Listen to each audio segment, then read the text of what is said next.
A plataforma en defensa da sanidade pública do Barbanza segue a protestar ante a precaria situación da atención primaria na comarca, que se ve agravada durante o verán polo incremento da poboación. O sistema asume unha sobrecarga derivada da presenza de máis pacientes, moitos deles crónicos, e o recorte de profesionais, ou non dar cobertura ás vacantes por vacacións. Nestes momentos, claro, temos o engadido de que en período vacacional na nosa zona, que é unha zona onde aumenta muitísimo a poboación e onde o perfil de persoa que pasa aquí o seu verano non é un perfil como pode ser en Santiago, que é unha persoa que está 2-3 días, aquí moita xente segunda vivenda, moita xente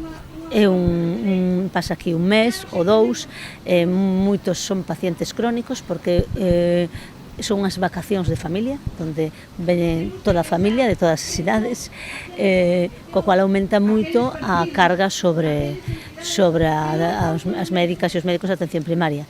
con un agravante, que é un período tamén onde se collen máis vacacións e non hai ningunha cobertura, non? Ou se falaban que en Pobra de 5 médicas que deberían estar traballando de mañán, están 3, o sea, estamos casi o 50% e con unha carga de traballo moito maior, non? Na Pobra dase ademais a particularidade de que o PAC non abre polas tardes, sendo o único en Galicia xunto con Rianxo, que non conta con quenda vespertina, polo que as urxencias teñen que ser atendidas no Hospital da Barbanza ou no Centro de Saúde de Ribeira. Que esa apertura do PAC